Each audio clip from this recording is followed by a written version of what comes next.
మీలో ఎవరికైనా ఇలాంటి లక్షణాలు కనుక ఉండి పెరిఫరల్ న్యూరోపతి అనే జబ్బుతో బాధపడుతున్నట్లుగా మీకు కనుక తెలియకపోతే ఒకసారి మీరు పెరిఫరల్ న్యూరోపతికి సంబంధించిన జబ్బు మీకు ఉందేమో అని అనుమానించండి. ఎందుకంటే ఈ పెరిఫరల్ న్యూరోపతి అనేది మీకు అనేక రకాలైన జబ్బులకు పరిష్కారం చూపించగలుగుతుంది. చాలా మంది పెరిఫరల్ న్యూరోపతితో బాధపడే వాళ్ళు ఇది మాకు న్యూరోపతి వలన వచ్చింది అని తెలుసుకోక దానికి సంబంధించిన వైద్యంకి అందుబాటులో లేక వీళ్ళందరూ కూడా గ్యాస్ ట్రబుల్ ఉందనో, లేకపోతే ఇంకేదో ఒంటేలకు సంబంధించిన సమస్య ఉందనో, లేకపోతే ఇంకేదో వేరే రకమైన కండరాల సమస్య ఉందనో అనుకుంటా ఉంటారు.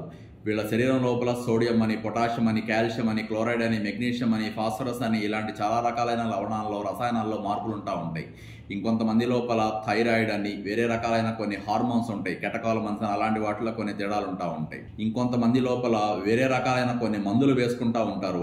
వీళ్ళకి ఆ మందుల ప్రభావంతో కూడా రసాయనాలు కొన్ని మారిపోయి దాంతో కూడా ఇబ్బంది పడతా ఉంటారు. ఇంకా కొంతమంది కొన్ని అలవాట్లు ఉంటాయి, పొగాకు, మందు అట్లా అలవాట్లు ఉన్నప్పుడు కూడా కొన్ని రకాల మార్పులు జరుగుతూ ఉండొచ్చు. ఏది ఏమైనా సరే పెరిఫరల్ న్యూరోపతితో బాధపడే వాళ్ళకి మాత్రం ఖచ్చితంగా రోజువారీ జీవితం చాలా పెయిన్ఫుల్ గా, చాలా ఇబ్బందిగా, చాలా బాధగా ఉంటుంది.